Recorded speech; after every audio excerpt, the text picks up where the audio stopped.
The B-52 first took to the sky on April 1952 when Harry S. Truman was president. It was built for one terrifying mission: carry nuclear weapons across the ocean and strike deep inside the Soviet Union. Engineers expected the bomber to last about 20 years. Instead, it outlived every aircraft meant to replace it. Now the U.S. Air Force is pouring nearly $50 billion into keeping these giants flying until 2060. That means bombers built in 1962 could approach 100 years old and still be combat ready. How is that even possible? The bomber that wouldn't retire. Right after the Second World War, the U.S. Air Force wanted a new heavy bomber that could fly from North America, cross the ocean, and hit targets deep inside the Soviet Union without stopping. Boeing won the contract in the mid-1940s, and the design went through several changes before the final shape we know today appeared. Long swept wings, 8 jet engines in 4 pods, and a thin tube-like fuselage. The first prototype B-52 flew in April 1952, and the bomber officially entered Air Force service in February 1955. Over the next decade, Boeing built a whole family of versions, but the one that survived is the B-52H. The last one rolled off the line in October 1962. In total, 744 B-52s were built. Today, only a fraction of those early Cold War giants are still flying. As of recent U.S. Air Force figures, there are a little under 80 B-52s left in the active and reserve force combined, and all of them are B-52H models. Almost all of those jets live in 2 main homes. One is Barksdale Air Force Base in Louisiana, where the second bomb wing and a reserve wing operate the bomber. The other is Minot Air Force Base in North Dakota, where the 5th bomb wing flies the same aircraft. All of them now fall under Air Force Global Strike Command. If you stand on the ramp at either base when a full lineup is parked outside, you do not see sleek stealth shapes. You see a row of long, gray, weather-stained giants with wings that seem to stretch forever and landing gear that looks like it came off a railroad car. Some of these airframes have outlived the pilots who first flew them and the crew chiefs who first cared for them. When it first joined the Strategic Air Command, the B-52's main job was simple and terrifying. Stay on alert with nuclear weapons and be ready to fly toward the Soviet Union at a moment's notice. For years, some of these bombers sat loaded on the ground while others flew long patrols near the edges of Soviet airspace so that a nuclear strike could be launched even if bases on the ground were hit. But the B-52 story did not stop with nuclear standoffs. In the 1960s and early 1970s, the B-52 became a constant presence over Southeast Asia. Under the Arc Light program, the bomber dropped huge loads of conventional bombs on Viet Cong bases and North Vietnamese supply routes. Crews often flew long, straight runs at high altitude, while hundreds of bombs fell in tight patterns on the jungle below. In December 1972, during Operation Linebacker 2, waves of B-52s hit targets around Hanoi and Haiphong in one of the largest heavy bomber campaigns since the Second World War. Those raids were costly and dangerous, but they showed how much punishment the aircraft could both deliver and survive. By the time of the Gulf War in early 1991, the B-52 had changed again. Instead of only dropping simple iron bombs, it carried more refined weapons and flew some of the opening missions of Operation Desert Storm. According to the Air Force, B-52s delivered about 40% of all the weapons dropped by coalition aircraft during that war. Some of those missions launched from remote bases, such as Diego Garcia in the Indian Ocean. Others involved marathon flights. In 1996, during Operation Desert Strike, 2 B-52s flew a round-trip mission of about 16,000 miles from Barksdale to strike targets in Iraq and then come home. That flight lasted about 34 hours. Very few aircraft in history have done anything like that. After the attacks of September 11, 2001, the B-52 found yet another role. Over Afghanistan, it did not just drop huge spreads of bombs. It used satellite-guided weapons that could hit single buildings or even individual sections of a mountain ridge.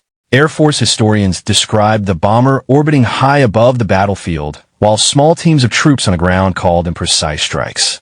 For soldiers pinned down in remote valleys, the deep rumble of 8 engines overhead meant they were no longer alone. The same story repeated over Iraq in 2003. At the start of Operation Iraqi Freedom, B-52s launched around 100 conventional air-launched cruise missiles in a single night to hit high-value targets with great accuracy. In a few decades, a bomber that once relied on sheer volume of bombs had turned into a sniper that could put guided weapons on individual aim points while still carrying more ordnance than almost anything else in the sky. Even that was not the end of its combat list. In 2016, the B-52 returned to the Middle East for the fight against ISIS. The Air Force reports that the bomber flew about 1,800 combat sorties against ISIS targets in Iraq and Syria, helping to break the group's control of key cities. Over 2 years, B-52 squadrons dropped nearly 12,000 weapons on ISIS and Taliban targets across the region. In many cases, the aircraft stayed overhead for hours, ready to strike if ground forces called for help. Inside the community, hardly anyone calls it Stratofortress. The usual name is the Buff, short for big, ugly, fat fellow. It does not cut through the air like a sleek fighter or disappear on radar like a stealth jet. It looks like a flying truck with wings, gear doors, pods, and antennas stuck everywhere. But that is the whole point. It is a huge, stable platform that hauls an absurd amount of bombs and missiles and keeps them in the air for a very long time. On paper, each B-52 can carry about 70,000 pounds of mixed weapons both inside its bomb bay and on pylons under the wings. It can be loaded with traditional gravity bombs, cluster munitions, seam mines, standoff cruise missiles, and many kinds of precision-guided weapons. Its unrefueled combat range is listed at more than 8,800 miles, and aerial refueling can stretch that to the point where the only real limit is how long the crew can stay awake. For mission planners, that mix of payload and reach is gold. Then there is the money side, which may sound dry, but actually explains a lot about why this bomber would not retire. Older figures from Air Force cost studies and outside reviews show that a B-52 costs on the order of $70,000 per hour to operate, while a stealth B-2 can be more than twice that, with some estimates putting the B-2's flight cost between $150,000 and $200,000 per hour. When you need to fly bomber missions day after day, year after year, those extra tens of thousands of dollars every single hour add up fast. The B-52 may be big and ugly, but it give a lot of punch for each dollar spent. Over the years, 3 different bombers were supposed to push it aside. First came the B-1B Lancer, built to sprint at very high speed and low altitude to dodge Soviet radar. Then came the B-2 Spirit, the flying wing stealth bomber designed to slip through the thickest air defenses on Earth. Now the B-21 Raider is entering the picture as the next stealth bomber, with the U.S. Air Force planning for at least 100 of them. On paper, that looks like a clear line of succession. In reality, none of those successors actually killed the Buff. The B-1 fleet has been pushed hard for years, and at times it has even been grounded while inspectors dealt with safety problems. Some of those issues involved the ejection system and other key hardware that had to be repaired or replaced. The B-2 Force is tiny, with fewer than 20 aircraft in service, and each one costs enormous sums to buy and to keep airworthy. The B-21 is still working through test and early production, and it is meant for the scariest missions where stealth is absolutely needed and risk is highest. That leaves the B-52 in a unique spot. It is not the fastest. It is not invisible to radar. But it is cheap enough to use often, tough enough to keep flying year after year, and flexible enough to carry almost any weapon the planners want to hang on it. As one aviation writer put it, superior performance at high subsonic speed combined with relatively low operating cost is exactly what has kept the bomber in service despite newer designs. Under all of that history, and though a quiet crisis has been building, every B-52H relies on 8 Pratt and Whitney TF-33 jet engines. These engines were designed in the early 1960s and have been hanging under the wings for generations. Pratt & Whitney stopped building new TF-33 engines long ago. As the years rolled by, more and more supporting parts went out of production, too. Maintainers at bases like Barksdale and Minot have learned to keep these old engines going with a mix of skill and creativity.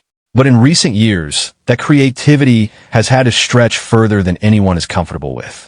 A detailed report in early 2024 described how the TF-33 is now the single part most likely to be cannibalized on the B-52. Cannibalization is the blunt name for pulling working parts off one aircraft to keep another one flying. In some cases, whole engines have been taken from jets that are headed into heavy maintenance so that another bomber can make a mission. A separate article on a Department of Defense review in late 2023 said that poor tracking of spare parts, aging supplier lists, and gaps in planning have all made the situation worse. Some of the companies that once made key components for the B-52 simply do not exist anymore.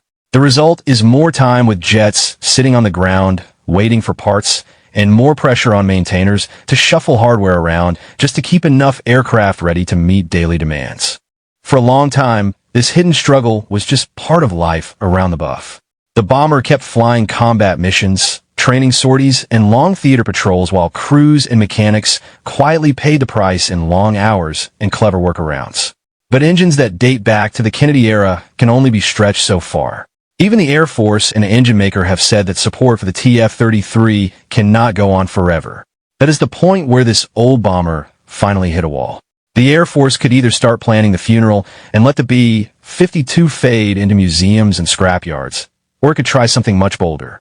Rip into a 60-year-old airframe, solve the engine and parts crisis in one move, and give the buff an entirely new lease on life. Instead of walking away, the service chose the risky option. The next part of the story is what happens when you decide to tear out the heart of a Cold War bomber and build it a new one so it can keep flying toward 2060. The insane upgrade saving the B-52. In late 2021, the Air Force awarded Rolls-Royce a contract worth up to about $2.6 billion to build the F-130 engine for the B-52 fleet. The F-130 is not some strange one-off design. It is part of the BR-700 family that already powers Gulfstream, G-650 business jets, and several military aircraft like the E-11 communications relay jet and the C-37 transport. In short, they chose an engine that is already flying all over the world, then adapted it for the bomber. Those new engines change almost everything about how the jet behaves in the air and on a ramp. Air Force planners have talked about a goal of roughly 20 to 30% better fuel efficiency and a big jump in range and time on station once the new engines are fully in use. That means the bomber can either go farther without tankers or stay above a target area longer before it has to turn home. The F-130 is also designed to stay on the aircraft much longer between major overhauls. It needs fewer scheduled removals, and it has modern built-in systems that constantly monitor the engine's health. That translates into more missions and fewer days stuck in a hangar waiting for parts. There was one thing the engineers did not touch: the basic 8-engine layout. In the past, design teams looked at ripping off the twin pods and putting 4 larger engines under the wings instead. On paper, that might look simpler. In reality, it raised messy problems with clearances, thrust balance if one engine failed, and loads on the wing that the original design never planned for. So, the Air Force kept the familiar setup of 2 engines on each of the 4 pylons, but gave each spot a modern, more powerful, more efficient engine. The bomber still looks like a B-52 at first glance, but the breath coming out of it is very different. For crews, the change shows up in everyday life. Those old TF-33 engines leave a thick dark trail behind the jet and often act like a temperamental group of 8, each with its own set of quirks. The F-130 is quieter and burns cleaner. Getting from contract to a full fleet of re-engine bombers is a long, careful process. Rolls-Royce has been running F-130s on test stands for years and finished critical design review in late 2024. Then the company moved to more extreme trials at Arnold Engineering Development Complex in Tennessee, where the engines are run in special chambers that can mimic thin air at high altitude, crosswinds, and emergency cases like losing 1 or more engines. At the same time, Boeing, as the main integrator, is designing new nacelles, pylons, and all the plumbing and wiring needed to bolt the engines to a 1950s airframe.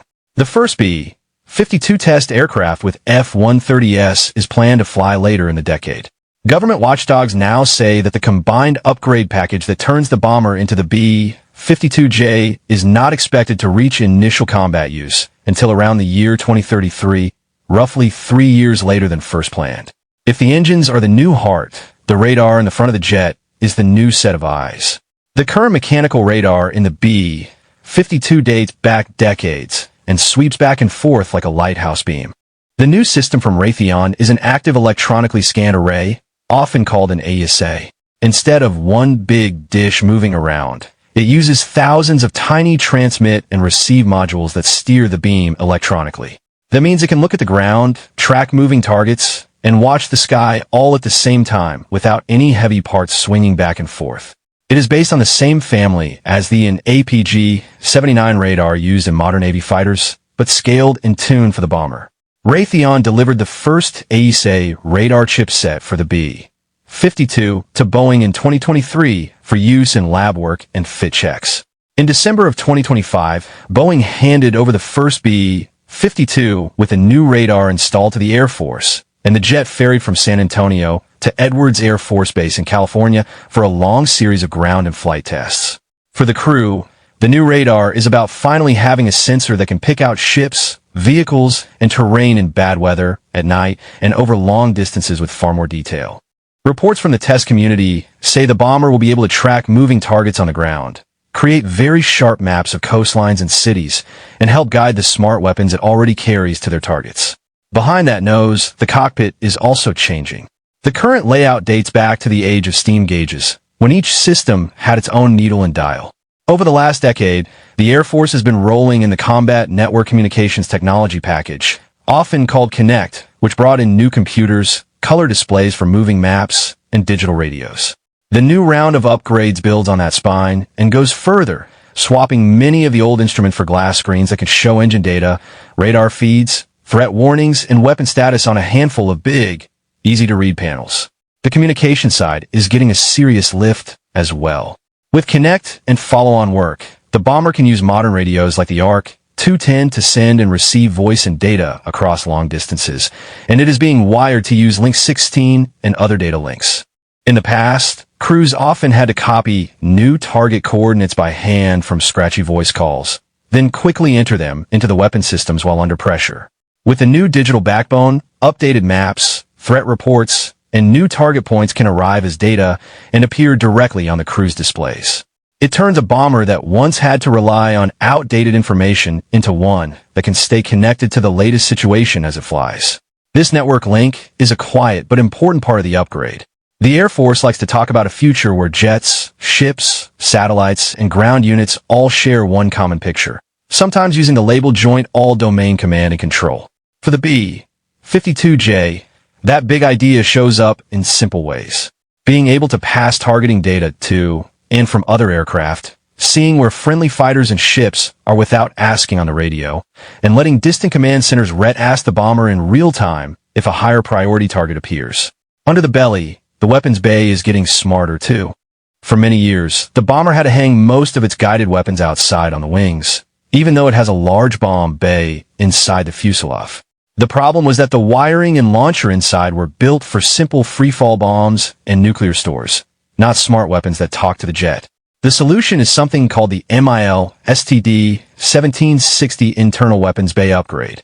In simple terms, it's a new digital launcher and wiring system that lets the B-52 carry modern smart weapons inside its weapons bay with the proper power and data connections needed to operate them.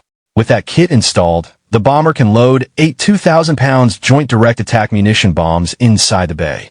It can also carry long-range AGM-158 JSSM and JSSMER cruise missiles internally, as well as ADM-160 MELD and MELDJ decoy missiles that mimic other aircraft on radar. 2 upgraded B-52s can carry more smart weapons than 3 older jets because the internal bay is now doing real work instead of just hauling empty space. The B-52 is expected to be one of the main carriers. The keyword here is standoff. Instead of having to fly near dense air defense zones, the bomber will be able to launch from far outside and let the missile fly the rest of the way. All of this only works because the bones of the airframe can take one more round of upgrades. When Boeing designed the B-52 in the early Cold War, engineers did not have the kind of detailed computer modeling used today. To be safe, they built in extra strength. Over the years, inspections at Tinker Air Force Base in Oklahoma have shown that this conservative approach left a lot of structural margin.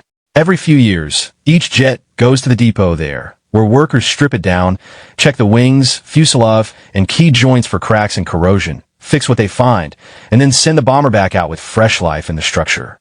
The current modernization wave layers on top of that steady depot rhythm. Individual aircraft are pulled from their home wings at places like Barksdale and Minot and flown to modification centers. Boeing and Air Force teams then open up the jet, run new wiring and plumbing, reinforce and reshape the engine pylons, install the F-130 engines, fit the ASA radar up front, and tie in cockpit and weapons bay changes. After ground tests and check flights, the bomber returns to its unit, now one step closer to the full B-52J standard. Too many jets in the shop at once, and day-to-day missions suffer. Too few, and the fleet takes longer to reach the new configuration. Balancing that flow is its own kind of engineering problem. The future role of the B-52 bomber. When the upgrades are done and the jet rolls out of the hangar, the first people who really have to care are not the engineers. It is the planners in windowless rooms with big maps on the wall. They're the ones who write the options for what happens when a crisis blows up at 3 o'clock in the morning. For them, the real question is simple. Now that this old bomber has a new life, where does it sit on the war plan for the 2040s and 2050s?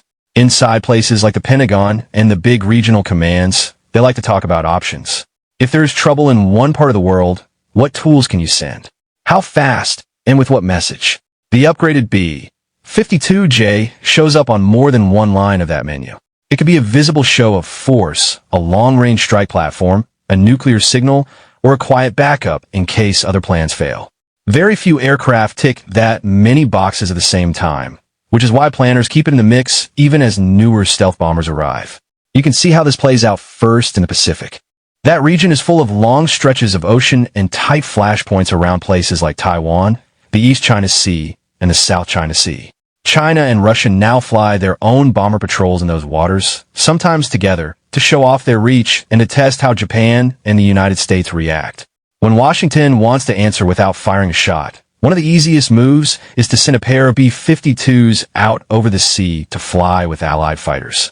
That has already happened in recent drills with U.S. bombers flying alongside Japanese jets after sharp Chinese statements about Taiwan and other disputes.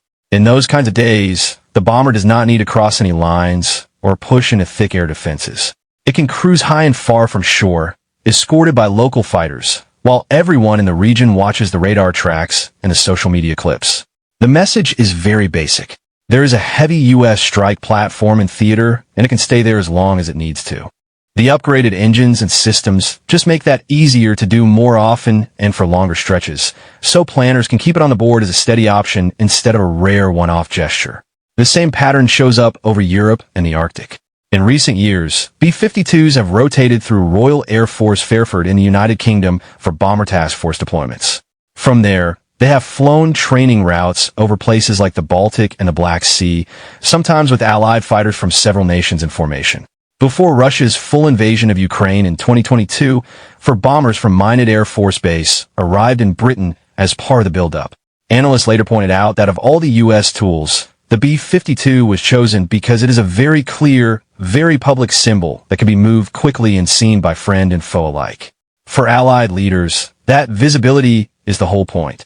When a B-52 lands at a base in the United Kingdom, Poland, or somewhere in the Pacific, it gives local governments something concrete to point to. They can tell their voters, we are not standing here alone. For U.S. planners, that same flight checks several boxes at once. It trains crews, it tests routes, it shows commitment to allies, and it quietly reminds rivals that long-range strike options are already in place if talks go bad. Where the bomber really earns its place on future war maps, though, is in how it helps control how fast a crisis climbs. Think of escalation as a set of steps. On the lower steps, you send ships, fighters, and unarmed or lightly armed bombers into a region just to be seen. That is where the B-52J can fly with training loads or simple dummy weapons and still send a loud message because everyone knows what it could carry if things get worse. A step higher, you load it with real conventional weapons and keep it on call just outside the danger zone. Only at the top do you start talking about nuclear options. The key is that the same aircraft can play at several steps on that ladder without you having to bring in a completely different kind of force. That is where its nuclear role matters. The United States keeps nuclear forces on three legs: land-based missiles in silos, missiles on submarines under the ocean, and long-range bombers that can carry nuclear bombs or cruise missiles. The 52 has been part of that air leg for decades and is expected to stay there with modern standoff missiles that can be fired from far away. In a high-tension situation, bombers have one special trait that missiles do not. They can be launched, flown toward a region with weapons on board, and then called back if cooler heads prevail. You cannot call back a ballistic missile once it leaves the silo or the submarine. All of this is happening while rivals are running their own bomber games. Russian Tu-95 Bear bombers and Chinese H-6 bombers keep probing air defense zones and flying joint patrols to send their own signals. Thank you for joining us. Feel free to click on one of the cards on the screen to watch another video. Don't forget to like and subscribe to the channel. See you in the next video.